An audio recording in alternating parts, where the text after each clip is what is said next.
Ethiopian Airlines flight to Nairobi crashes, killing 157 on board.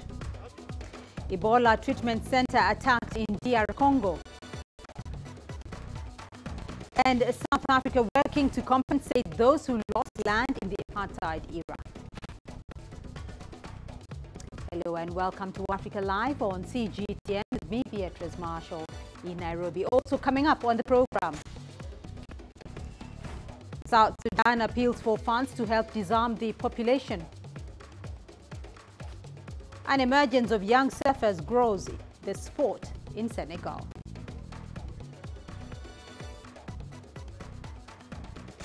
We start in East Africa, where an Air Ethiopia flight en route to Kenya crashed, leaving 157 dead. Ethiopian Prime Minister Abiy Ahmed and Kenyan President Uhuru Kenyatta have sent their condolences to loved ones of the deceased. Ashta Toll has the story from Jomo Kenyatta International Airport. We'll bring you the details as soon as we receive them. Let's now go to the Democratic Republic of Congo, where armed assailants attacked an Ebola treatment center in the east of the country. One police officer was killed and a health worker wounded. The assault is the second to happen at the treatment center in a week. CGTN's Chris Ochamringa has more. The attack by an unidentified gunman happened in the eastern city of Butembo. A police officer guarding the Ebola treatment center was killed and another injured. It happened barely a week after a similar attack on the Ebola treatment center led to its closure by medical aid group Doctors Without Borders. The center was recently reopened by the Congolese Health Ministry. The attack happened just hours before the Director General of the World Health Organization visited the area. Dr. Tedros Ghebreyesus expressed his disappointment but called for more protection of treatment centers. The Ebola containment efforts in Butembo and Katwa have been seriously hampered by the existence of armed groups that roam the DRC's North Kivu province. The reluctance of some community members to take their patients for treatment has also complicated matters. More than 560 people have died of Ebola since August last year. This is the DRC's worst Ebola outbreak. Chris Ochamringa, CGTN, Kinshasa, Democratic Republic of Congo.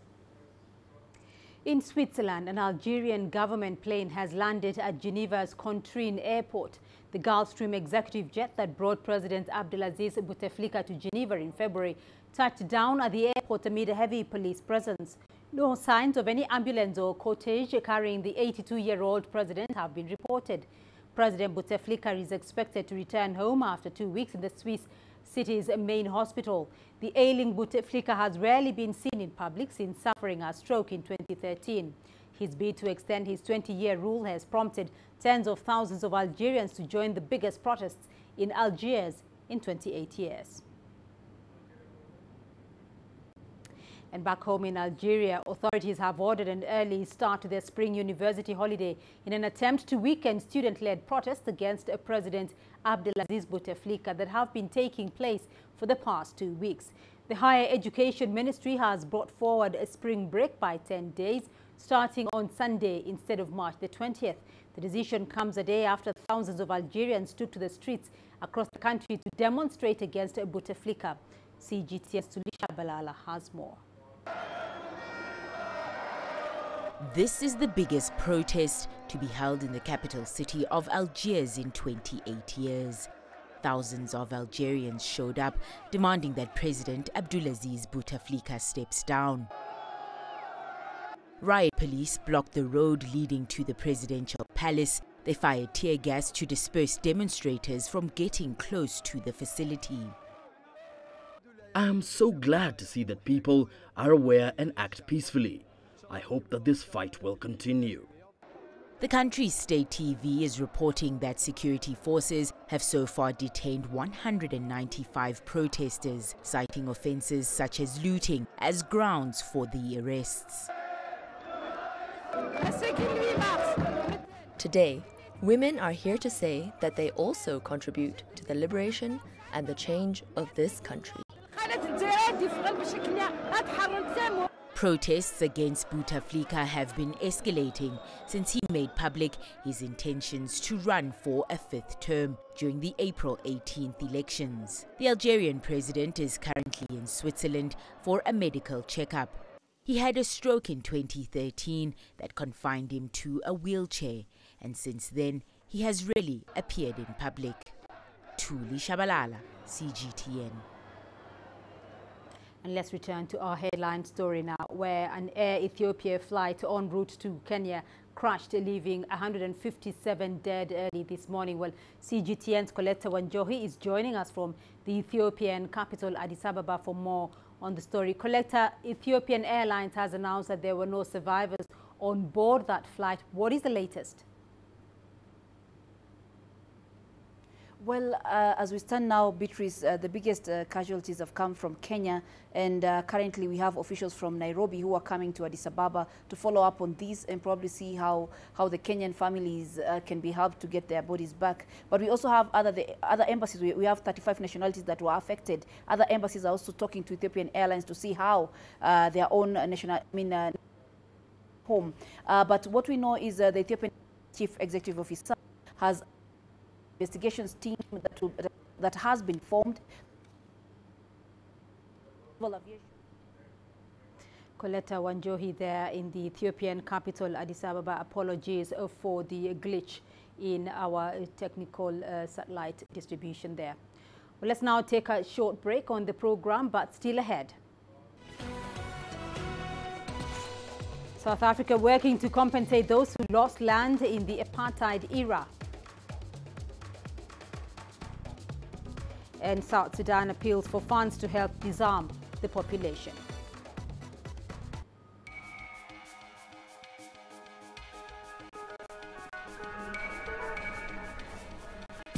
You're watching breaking news on CGTN.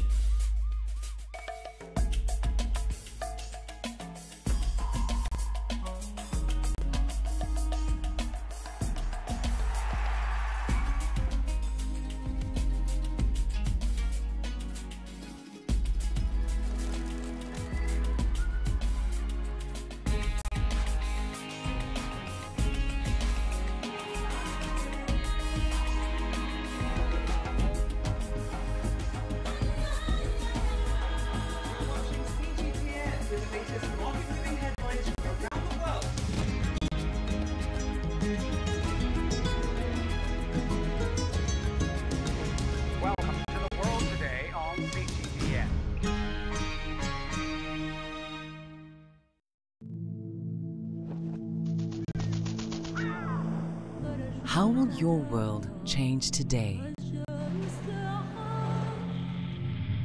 What happens here? What happens there? Or what you make happen for yourself? If it matters to you, it matters to us too. Your stories are the stories that need to be told. Africa Live. Find your voice.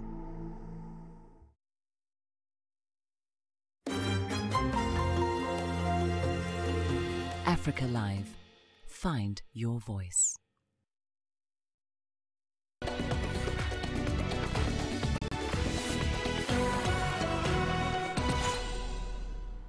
Partial results from governorship and state houses of assembly elections in Nigeria have been announced. Full results are not expected until Monday. CGTN Samson Omale has the latest update from Jos in north-central Nigeria. The partial results released has shown that the local election is a straight fight between Buhari's All Progressive Congress Party and the main opposition People's Democratic Party. Saturday's election was marred by intimidation by the military, violence, murder and burning of voting materials in some states. In Jos, Plateau State, north-central Nigeria, one election official died while several others sustained injuries from a bus accident while conveying election materials at the end of ballot. Really, I can't really explain what happened, but what I would just say is recklessness and overdriving. That was just exactly what happened. The election body has maintained its neutrality in the governorship election despite accusation by some political parties of bias. We want to assure everybody that their votes will count, because we are an unbiased umpire. We have as our mandate to ensure free, fair, and credible election. I urge you to maintain calm. State governors in Nigeria are among the most powerful politicians in the country, hence the competitive nature of these local elections. A governor is a leader of a state, and that is the grassroots. Nigeria is a federated state, and each state that is federated has a governor to govern them, which means it's a grassroots thing. The Constitution allows the governors to impact their states in different ways, particularly under the concurrent legislative list, where they can legislate on matters of education, agriculture, health, and the rest. From the election result released so far, domestic election observers say the low voter turnout witnessed in many states of Nigeria during the governorship election may be as a result of the presidential result, which went the way of the ruling party. Samson Omale, CGTN, Jos, Nigeria. Let's return to our headline story now. And an Ethiopian Airlines flight en route to Kenya crashed early Sunday morning, leaving 157 people dead. Ethiopian Prime Minister Abiy Ahmed and Kenyan President Uhuru Kenyatta have sent their condolences to loved ones of the deceased. Ashta Tol filed this report from Kenya's Jomo Kenyatta International Airport. Air Ethiopia flight ET302 took off from Bole International Airport with Kenya as a final destination. But 6 minutes after takeoff, contact was lost with the plane. The plane crashed in Bishoftu, Ethiopia. Kenyan officials responded by providing support to families and friends of passengers on board. We shall be meeting the relatives and friends who were to meet the passengers upon arrival. Upon arrival at T1D, those relatives and friends will be directed to the second emergency center, which has been set up at Sheraton 4 Points, which is within the vicinity of the airport. 2 emergency centers were set up to support families and friends of passengers on board. Once family members arrived here at Jomo Kenyatta International Airport, they were then ferried to the Sheraton 4 Points Hotel, where they received further information as well as counseling and bereavement services from the Kenya Red Cross. The plane had 149 passengers on board and 8 crew members. There were no survivors of the crash. There are 35 nationalities on board, with 32 of the passengers coming from Kenya, 18 from Canada. At least 8 Chinese were among the deceased passengers. Senior Kenyan officials are set to arrive in Ethiopia to coordinate efforts and gather additional information. Astatal for CGTN in Nairobi, Kenya. Voters in Guinea-Bissau have taken to the polls to elect a new parliament. The one-time ruling African Party for the Independence of Guinea and Cape Verde is putting up candidates along with 20 opposition parties. The latest crisis in the volatile country arose in August of 2015 when President José Mario Vaz sacked his Prime Minister Domingos Simios Pereira. In April of 2018, the Regional Economic Community of West African States mediated an agreement leading to the designation of a consensus Prime Minister, Aristide Gomes. Gomes was then given the caretaker task of preparing for parliamentary polls. Initially set for November the 18th, the elections were postponed to March the 10th, mainly due to technical reasons. First results are expected after 48 hours. I sincerely hope that the winner will have the ambition to develop this country and that he will give priority to Guinea-Bissau to move it forward. I am determined to vote because I have the right to have a say in what happens. Our justice system is too weak. Our education is also weak. The first priority is that we can have enough to eat, because you can't think on an empty stomach. Then after that comes schooling. We have to pay the teachers and also increase people's salaries. To South Africa now, and the government is working tirelessly to ensure that land claims by communities who are forcefully removed from their property as a result of apartheid-era legislation are settled swiftly and the claimants receive compensation. That's according to South Africa's President Cyril Ramaphosa. He was speaking in Pretoria on Saturday while officiating at a land restitution ceremony. The ceremony marked the successful claims by a number of communities. CGTN's Julissa Njamela has more. South Africa's government recognizes that the wounds of land dispossession will never be fully healed. The scars remain, but a lot could be done to ease the pain. Hence, the government is making a concerted effort to redress the injustices of the past. On Saturday, land claims totaling 203 million rand were handed over to the land claimants and beneficiaries. The groups lost their land when they were abruptly and forcibly removed from their properties by the apartheid government. At the time, the government was enforcing the much criticized and resisted 1913 Native Land Act. The president acknowledged many South Africans have waited way too long for the process of land restitutions and compensation. We are today celebrating the settlement of 10 land claims in Gauteng that were lodged before 31st December 1998. Many of our people have waited for far too long for this process of land restitution and compensation to be completed. I know that you've waited for many, many years and waited for this day to arrive. But this day is now here. We are putting right what was done wrong in the past. Ramaphosa told the beneficiaries that although the government is redressing the past, much more needs to be done to fast-track the process.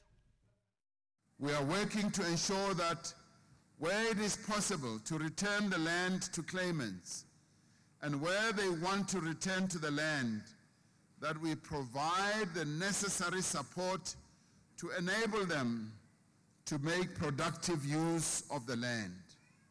This is an important part of correcting the extremely skewed pattern of land ownership and land use in our country. Many of the beneficiaries are still in disbelief. The land of their forefathers has been returned.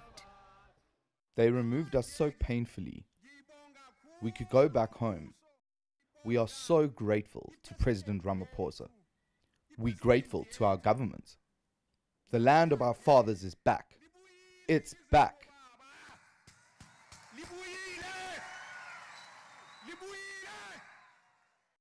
And the 9 other restitution settlements celebrated, the claimants chose to receive financial compensation. Allow me to acknowledge with gratitude the hard work and the perseverance of the Land Claims Commission, acting on our behalf of the government of the Republic of South Africa. Ramaphosa also gave an assurance that government will embark on intensive land tenure reforms to make sure South Africans have their land in their hands. Julissa Njamela for CGTN in Pretoria, South Africa. Now, recently, the Egyptian government launched a program called Decent Life, which aims to provide basic eye needs for the most underprivileged. It is targeting to provide 250,000 free surgeries and perform checkups for at least 4 million Egyptians. Here's Adel Mahroui with more. At the military hospital in Suez City, dozens are desperately waiting to hear their names called.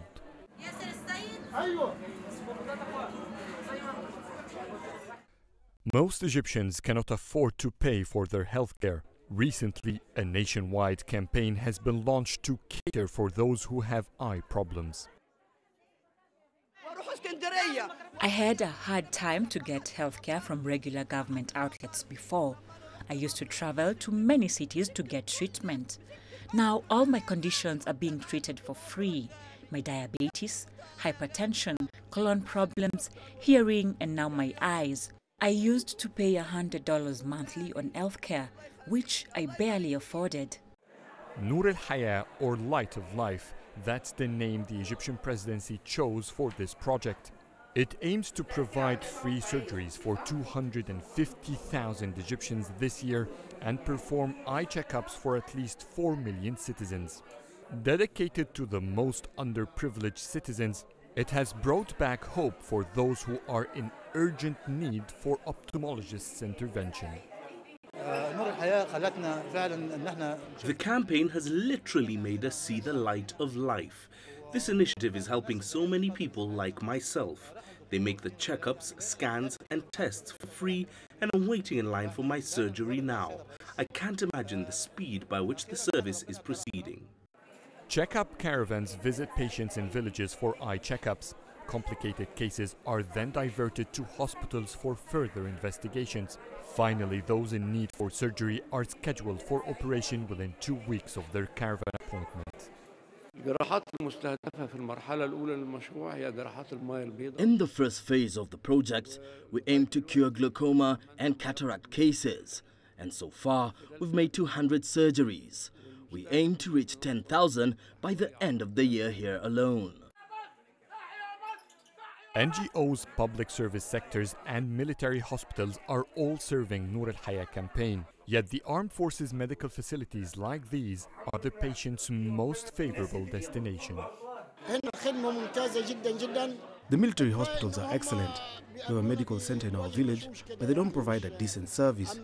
The staff here are friendly and very helpful, but when we go to public hospitals in the civil sector, they treat us badly. On average, we're doing 26 surgeries per day. We're currently receiving the first group of patients in the hospitals. The numbers are expected to increase, and we can accommodate up to 40 surgeries a day in this hospital. Soon the operation will expand to different cities in Egypt. And we have the most advanced equipment in the country, which makes it very efficient. Noor al-Haya is filling a major gap in the Egyptian healthcare services. It is funded by Tahya Masr Fund, which is supervised by the Egyptian president. The campaign is part of Decent Life initiative, which aims to provide decent housing, food supply, education and healthcare for millions of Egyptians. Adil Mahroui, CGTN, Cairo. And we still have more news for you here on the program. Here's what's ahead. Emergence of young surfers grows the sport in Senegal.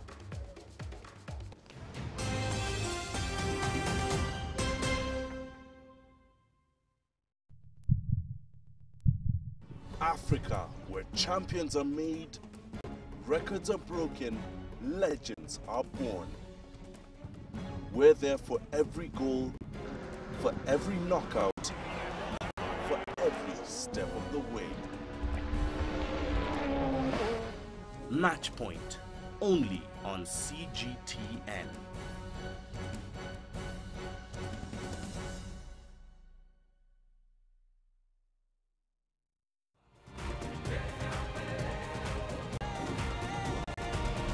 Africa Live.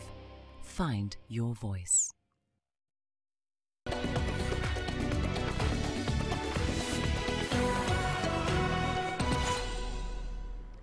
Senegal's capital, Dakar, boasts several beaches that are among the best surfing spots in West Africa.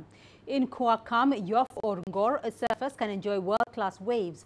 And the nation is also trying to blood in its young surfers to become world beaters, as CGTN's Brian Toussaint now reports. With more than a dozen spots in the Dakar Peninsula, Senegalese beaches are attracting more and more surfers. As the westernmost point of Africa, the Senegalese capital receives waves from both north and south. These locations delight young surfers who dream of becoming world champions in this field. I have won the national championship 10 times, and I've won 23 competitions in all. My dream is to one day become a surf world champion. I have dreamt of becoming a national champion since childhood, and now that I have achieved this dream, I now aim to go even further. It is estimated that there are more than 1,000 surfers on the Dakar coast each year. Surfers travel from across the world to challenge the famous waves that make Senegal an attractive destination. To better compete with surfers from all over the world, The Senegalese Federation has been supervising the growth of the promising young surfers. La plupart d'entre eux sont déjà dans l'équipe nationale de surf. Most of these young people are already part of Senegal's national surf team. They started surfing from a very young age. Today, they have finally joined the national team and they are working with the Senegalese Surf Federation, which has trained them well. The surfers have already participated in international competitions, including the ISA World Surfing Games in France in 2017 and in 2018 in Japan.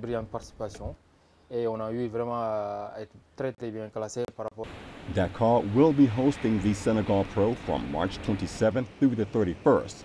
This event will act as the men's qualification series for the Surf World Cup that will start in Gold Coast, Australia from April 3rd to the 13th.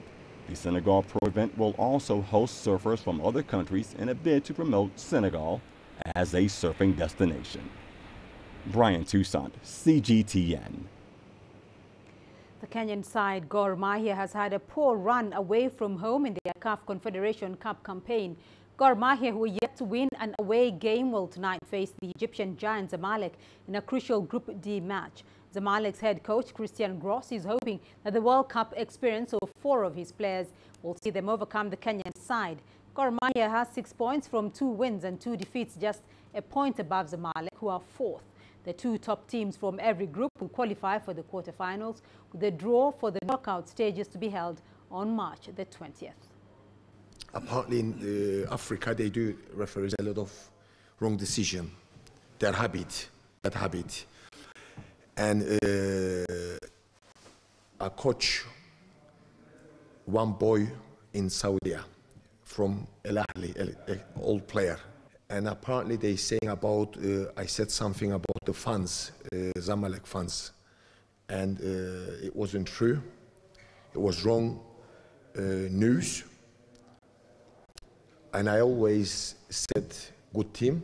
Zamalek is good team. We are obliged to win, and we want to win. 2 games to remaining, and we have a home game, and we need the good and the perfect, hopefully the perfect start tomorrow.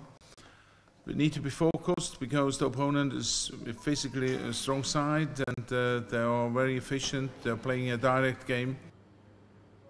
And we leave it there on this edition of Africa Live. Remember, you can send your feedback to the contact on your screen and follow us on our digital media platforms. Thank you for watching. I'm Beatrice Marshall in Nairobi. From me and the team here on Africa Live, bye-bye. And thank you for staying tuned.